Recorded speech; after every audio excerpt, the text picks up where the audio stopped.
17주년을 맞는 조국 광복을 감사하는 날, 평화통일주일로 하나님 앞에 이 시간 예배를 드리고 있습니다. 광복의 감사, 정말 감사하죠. 돌아보면 우리는 일제로부터 독립을 할 수 있는 능력이 없던 나라였습니다. 물론 3.1운동도 귀하고 또 국내외에서 독립을 위해서 애썼던 그 모든 수고들이 너무나 소중하지만 그 능력의 크기가 우리 스스로 독립을 할 수 있는 힘은 없던 상태였습니다.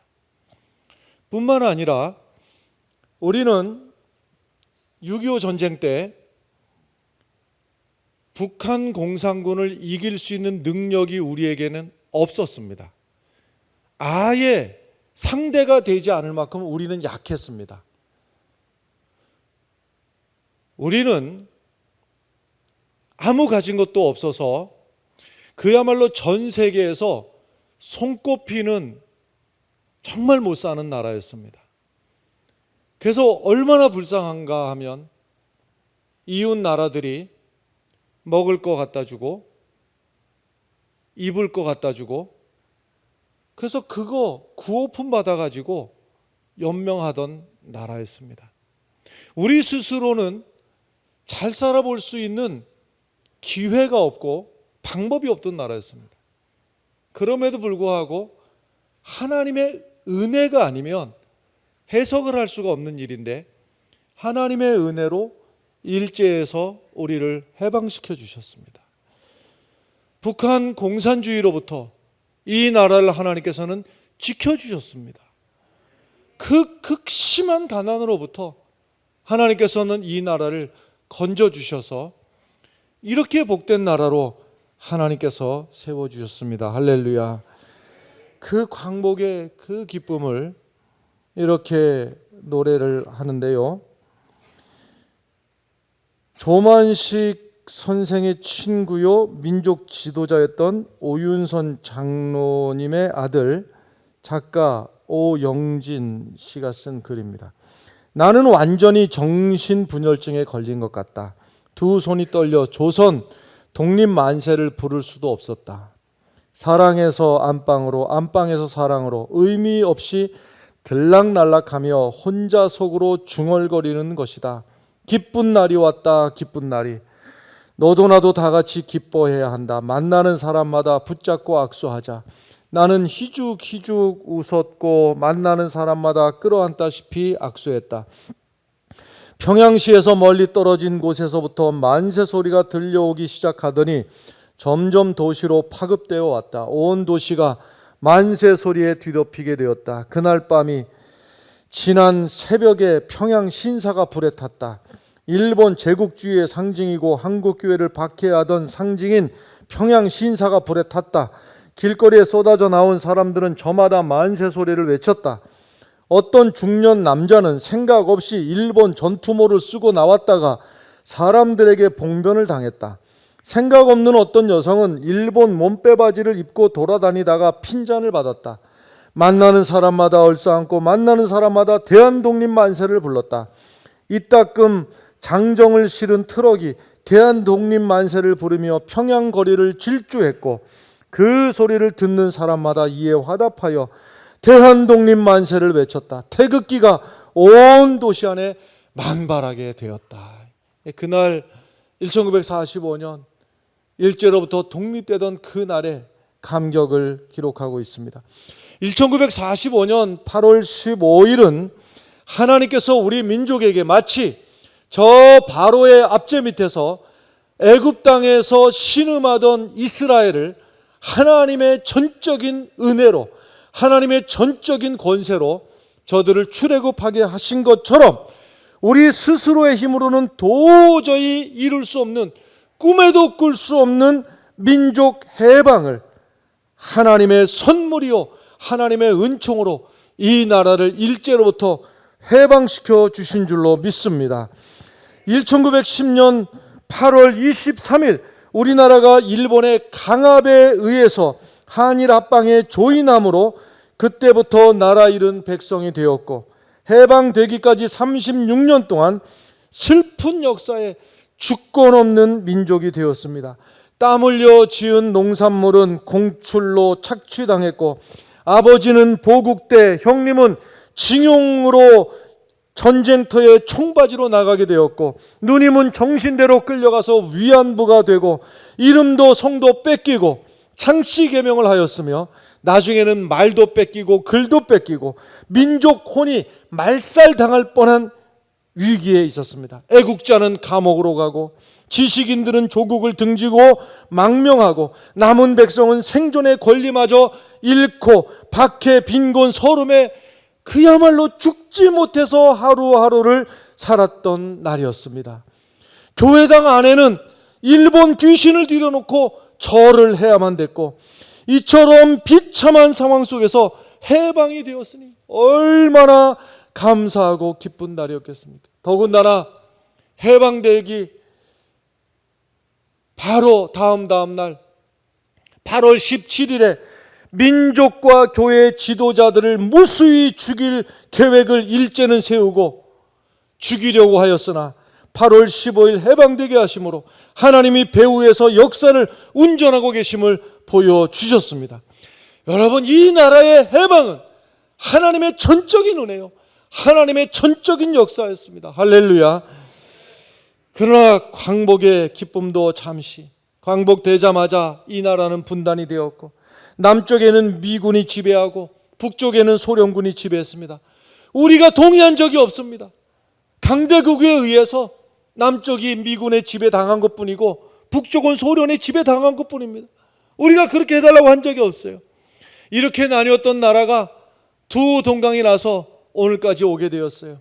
나라가 두 동강이 나는데 우리가 동의를 해준 일이 없습니다. 강대국에 의해서 이 나라가 지금 반이 갈려서 여기까지 오게 되었을 뿐만이 아니라, 여러분, 사실 우리 대표 기도하신 장로님이 기도하신 대로 강대국의 틈바구니 속에서 지금 벼랑 끝 같은 외교를 할 수밖에 없는 것이 우리나라의 현실입니다. 그래서 사실은요, 오늘까지는 하나님의 은혜로 우리가 이렇게 편안하게 살았습니다마는 딱 내일 무슨 일이 생길지 모르는 것이 이 나라의 형편입니다. 사실은 그렇습니다. 우리 대한민국 사람만 모르는 몇 가지가 있어요. 그 세 가지를 꼽으면요, 첫 번째는요, 이 나라가 이렇게 잘 살게 된 나라인지를 우리만 모르고 있어요. 전 세계 사람들은 다 대한민국 쳐다보고 저 나라 저렇게 잘 사는 나라구나 하는데 우리만 못 살겠다 이러고 있는 거예요. 얼마나 잘 살게 되었는지 우리만 모르고 있어요. 두 번째는요, 북한이 얼마나 위험한 존재인지를 우리만 모르고 있어요. 전 세계 사람들은요, 저 나라 지금 저 핵을 머리 위에 쥐고 어쩌면 좋나, 전 세계가 다 걱정을 하는데 우리만 걱정 안 하고 삽니다. 세 번째, 요 주변, 이 한반도 주변의 열강들이 얼마나 무서운 존재인지를 우리만 모르고 있어요. 우리는 저 중국 하면 뭐라고 하죠.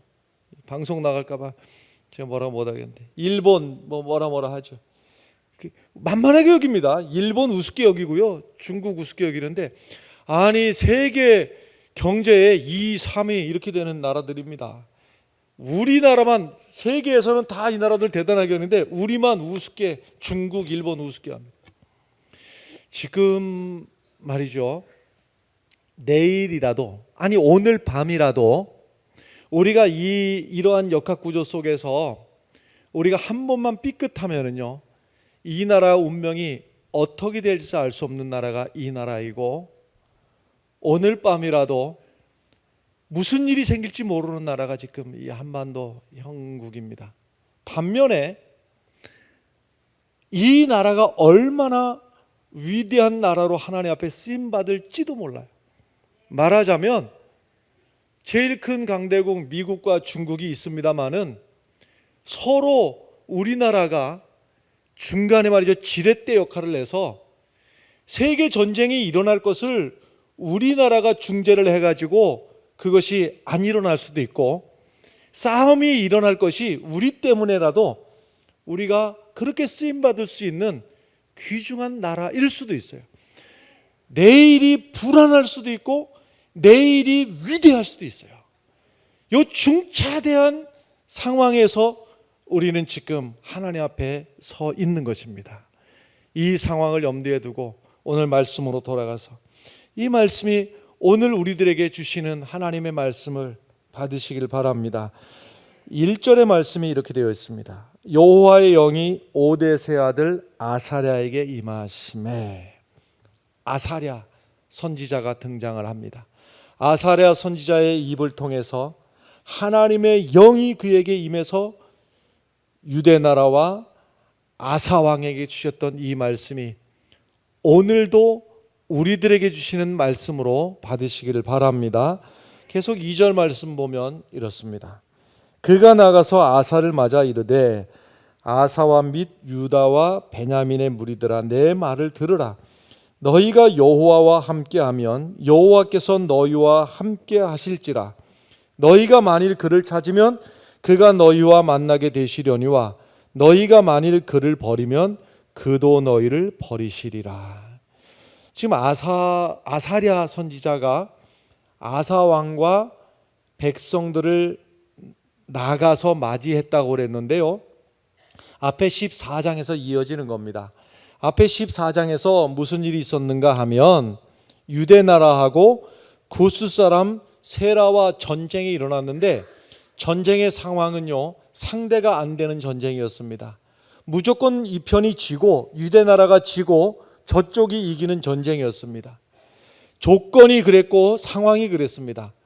그런데 이 전쟁에서 말이죠, 여기서 이 백성들이 압도적으로 강한 적군 앞에서 하나님 앞에 하나님 여호와를 찾고 여호와와 함께 하시면 하나님이 우리와 함께 하시리라고, 주밖에 우리를 도와줄 자가 없노라고 하나님 앞에 절대적인 신앙을 이들이 보였어요. 불리한 조건에서, 질 수밖에 없는 조건에서 주밖에 우리를 도와줄 자가 없나이다, 하나님 앞에 그 신앙을 드러냈을 때에 하나님께서 지는 전쟁을 이기게 하셨고 불리한 것을 유리하게 만들어 주셨고 승전의 기쁜 소식을 가지고 돌아오게 하셨습니다. 할렐루야. 바로 이때입니다. 이렇게 질 수밖에 없는 전쟁에서 이기고 돌아오는 아사 왕과 그 백성들에게 아사랴 선지자가 나가서 그들을 맞이하면서 하는 이야기가, 너희가 여호와와 함께하면 여호와께서 너희와 함께 하실지라. 너희가 만일 그를 찾으면 그가 너희와 만나게 되시려니와 너희가 만일 그를 버리면 그도 너희를 버리시리라. 지금 승리의 기쁜 소식을 안고 돌아오면 이때는 분위기가 아이고 잘했다, 축하한다, 이제는 좀 우리 편히 쉬어보자, 이렇게 할 때인데 아사랴 선지자가 어찌 보면은 약간 분위기가 좀 싸해지는 분위기예요. 그럼에도 불구하고 이 승리의 기쁜 소식에 다시 한번 경종을 알려주는 이유가 무엇인가 하면, 위험하게 되어서 결국 전쟁이 일어나서 막 총알이 날라들고 포탄이 왔다 갔다 하고 그럴 때에도 하나님 앞에 엎드려서 주여 우리를 살려주십시오 하면 또 하나님께서 도와주시겠지요. 그것도 소중한 일이나, 지금 아사랴 선지자가 하고 싶은 말은 무엇인가 하면 이 승리의 소식을 가졌을 때에, 지금 이제는 위험이 없어진 이때부터 정신 차리고 하나님 앞에 우리의 신앙을 똑바로 하자는 겁니다. 평안의 때에, 전쟁이 오지 않았을 때에, 승리의 때에 여기부터 하나님 앞에 정신 똑바로 차리고 신앙을 똑바로 하면 하나님께서 도와주시리라. 너희가 만일 그를 찾으면 그가 너희와 만나게 되시려니와 너희가 만일 그를 버리면 그도 너희를 버리시리라. 그리고 나서 그 이유를 설명을 이제 쭉 하고 있는데요. 계속 3절의 말씀 보면 이스라엘에는 참신이 없고 가르치는 제사장도 없고 율법도 없은 지가 오래되었으나, 지금 아사랴 선지자의 이 설교 말씀은 어디부터 시작인가 하면요, 사사기 시대부터 시작인 거예요. 사사 시대에 이스라엘은 참신도 없고 가르치는 제사장도 없고 율법도 없고, 그래서 영적 암흑기를 만나서 위기를 만날 수밖에 없게 되었는데, 그 위기가 4절의 말씀, 그들이 그 환난 때 이스라엘 하나님 여호와께로 돌아가서 찾음에 그가 그들과 만나게 되셨나니.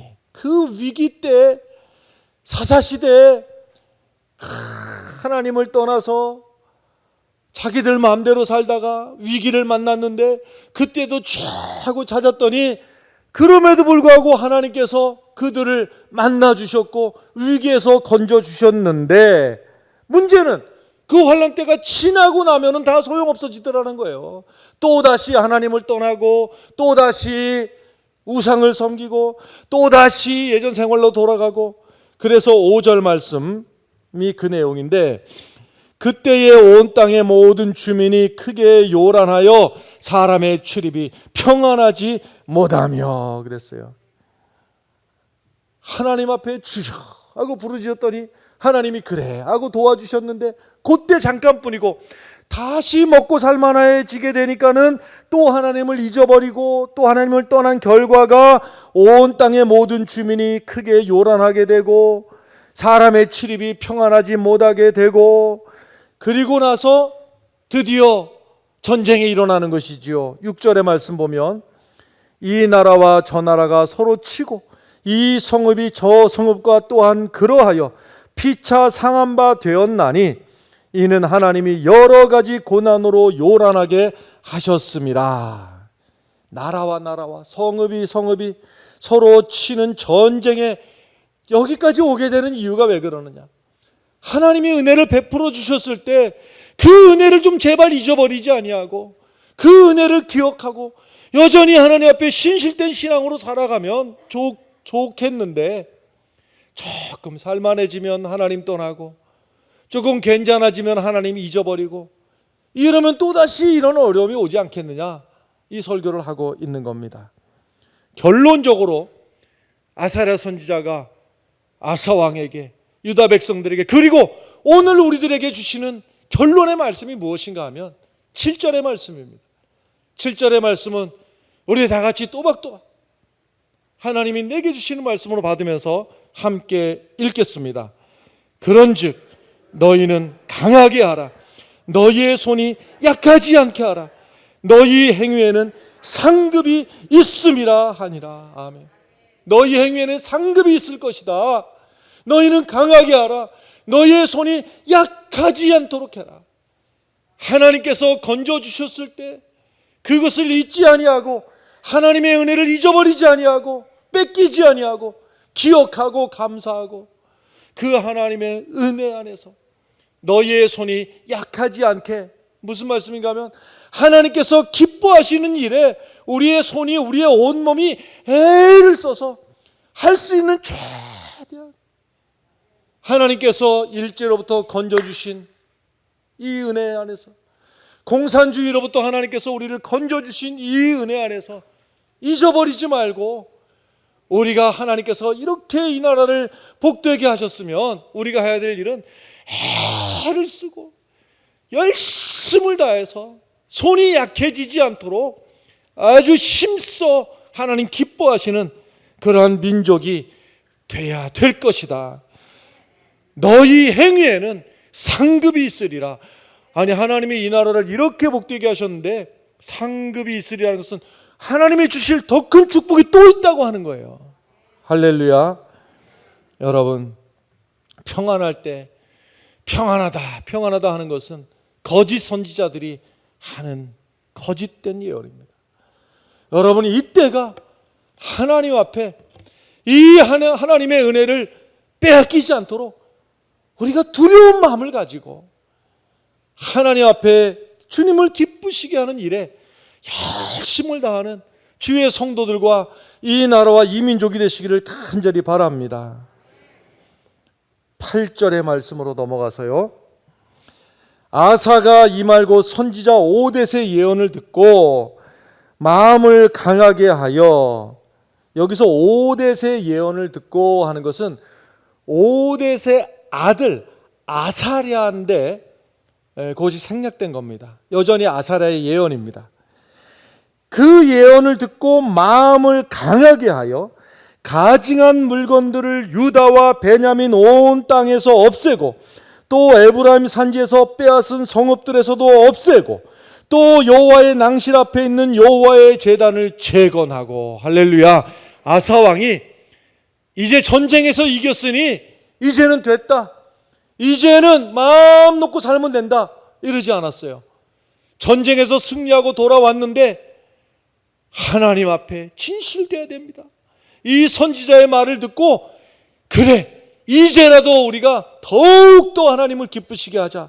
그래서 그저 하나님 앞에 마음을 다해서, 성품을 다해서 가증한 물건들, 말하자면 우상과 조금이라도 상관 있는 것들, 연관이 있는 것들을 싹 다 드러내가지고 그것을 다 불살라버리고 없애버리고 여호와의 제단을 새롭게 하고 말이죠. 그 다음에 9절의 말씀, 또 유다와 베냐민의 무리를 모으고 에브라임과 므낫세와 시므온 가운데서 나와서, 여기서 유다와 베냐민 하는 것은 남쪽 지방에 있었던 그 지파인데, 거기뿐만이 아니라 북쪽에서도 내려온 에브라임, 므낫세, 시므온, 말하자면 지금 아사가 하나님 앞에 신앙을 바르게 하려고 하니까 말이죠. 여러분, 영적으로 살아있는 사람들은요, 어디가 살 길인지 아는 거예요. 그래서 여기가 살 길이구나 하고 북쪽에서 남쪽으로 오다가 이렇게 막 내려오는 거예요. 그 사람들 다 모아가지고, 모았으니 이는 이스라엘 사람이 아사의 하나님 여호와께서 그와 함께 하심을 보고 아사에게로 돌아오는 자가 많았음이더라. 하나님께서 사람도 붙여주시는 거예요. 함께할 사람을 붙여주시는 겁니다. 그런데 아사왕이 이렇게 이제는 전쟁에서 이기고 평안의 때가 왔음에도 불구하고 하나님의 은혜가 떠나가지 않도록 이렇게 애를 쓰는 이 일에 결정적인 걸림돌이 생기고 말았어요. 결정적인 걸림돌이 무엇인가 하면, 제일 먼저 중요한 일이 우상을 없애는 일인데, 그 우상을 섬기는 제일 대표적인 우상 숭배자가 누군지 알고 보니까 그 어머니 마아가가 그 우상 숭배자였던 거예요. 여기서 인간적으로다가 얼마나 갈등이 있었겠어요. 친어머니입니다. 친어머니인데 우상 숭배자예요. 이 나라가 하나님의 은혜가 떠나면 안 되겠는데 어머니가 우상 숭배자예요. 여기서 아사가 결단을 하고 16절의 말씀을 보면, 아사 왕의 어머니 마아가가 아세라의 가증한 목상을 만들었으므로 아사가 그의 태후의 자리를 폐하고 그의 우상을 찢고 빠 기드론 시냇가에서 불살랐으니. 할렐루야. 결단을 한 거예요.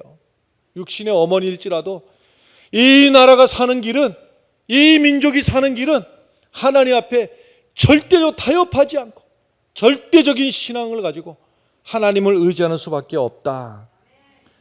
그래서 하나님께서 17절에 산당은 이스라엘 중에서 제하지 아니하였으나, 이게 좀 마음에 걸리긴 하죠.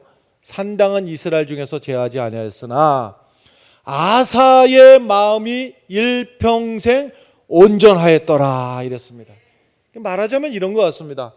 아사가 수도인 예루살렘을 중심으로 해서 예루살렘과 그 주변에 있는 산당들은 싹 제거를 한 것 같아요.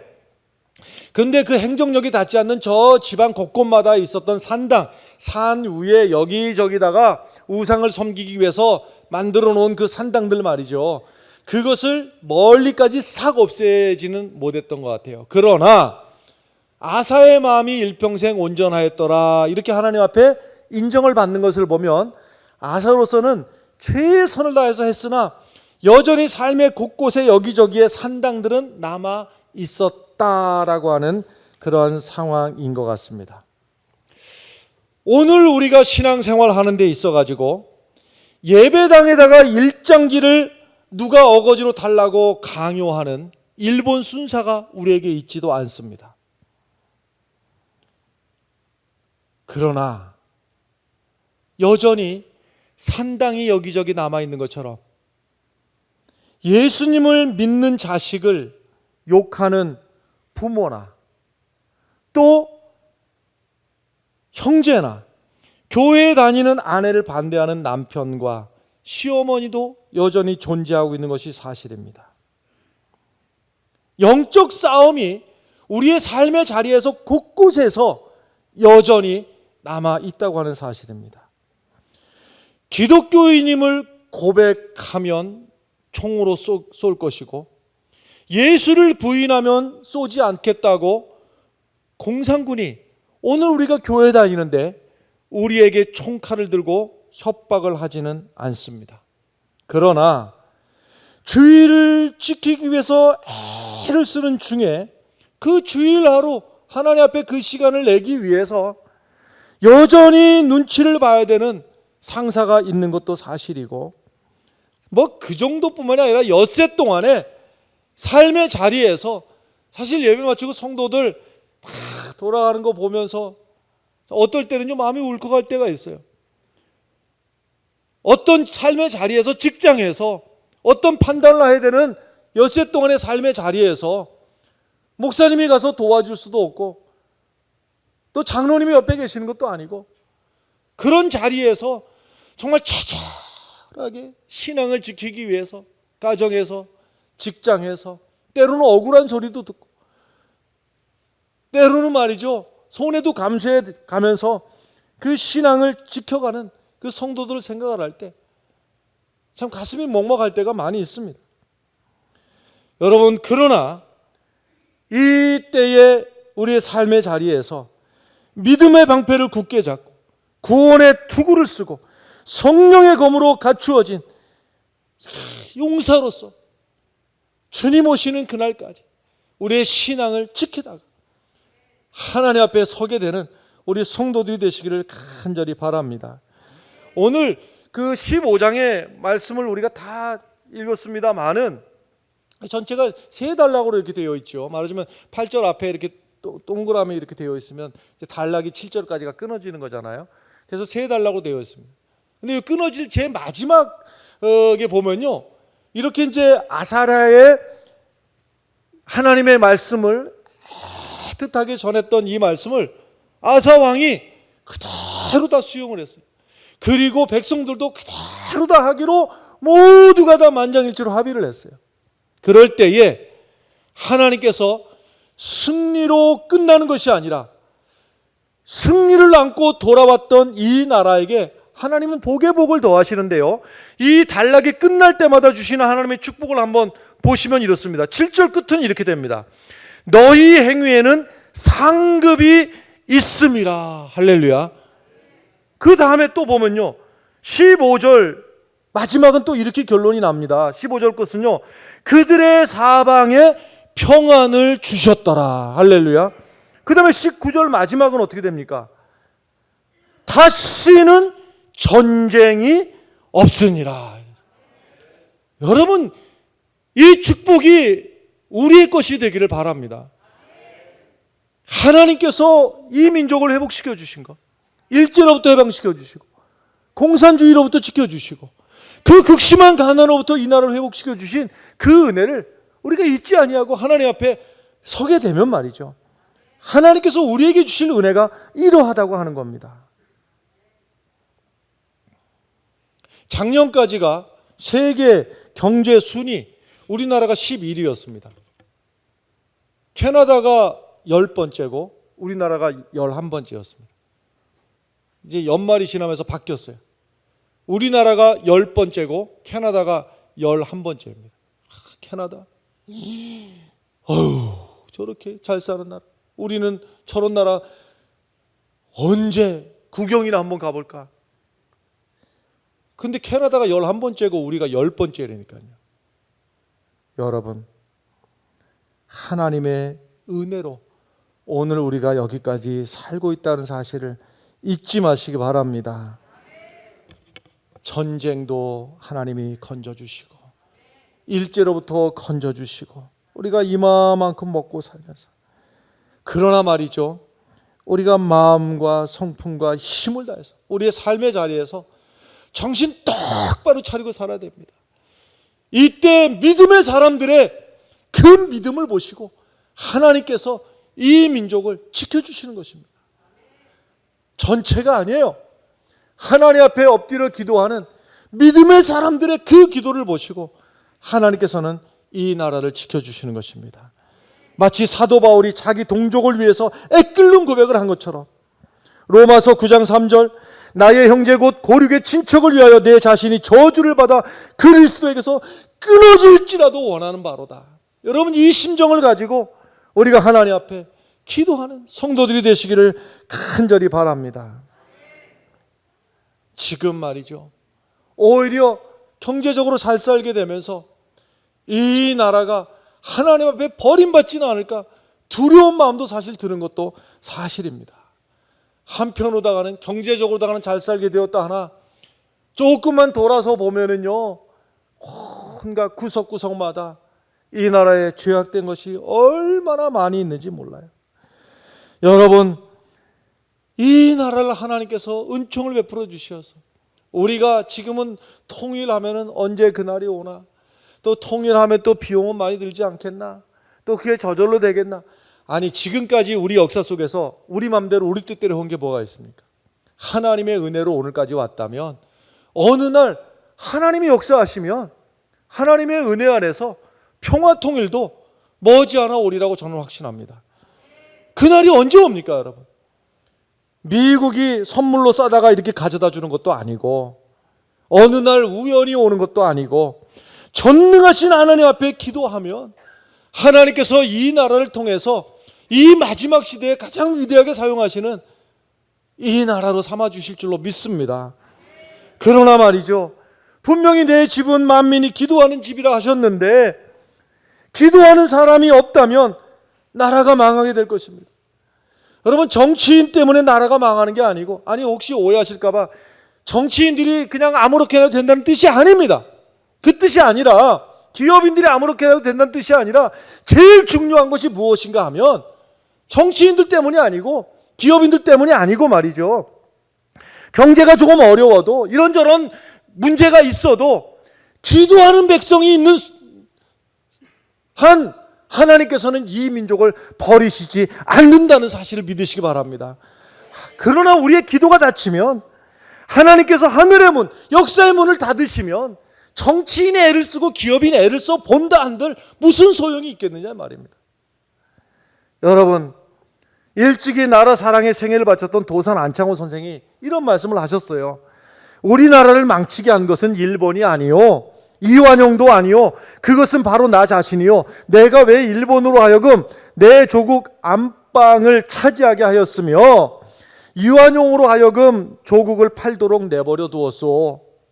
그러므로 만국의 책임자는 곧 나 자신이요, 자손은 조상을 원망하고 후지는 선배를 원망하고 민족 불행의 책임을 자기 이외로 돌리려 하니 왜 남만 책망을 하시오. 우리나라가 독립이 못 되는 것이 다 나 때문이로구나 하고 가슴 두드리며 뉘우칠 생각은 왜 못하고 어찌하여 그놈이 죽일 놈이요 저놈이 죽일 놈이라고만 하시오. 진정 내가 죽일 놈이라고 왜들 깨닫지 못하시오. 여러분, 하나님 앞에 이 민족의 죄악을 안고 가슴 부둥켜 안고 하나님 앞에 울며 기도하는 그 한 사람이 있다면 하나님께서 이 민족을 버리시지 않을 것입니다. 그 한 사람이 제가 되고 여러분들이 되시기를 주의 이름으로 간절히 축원합니다.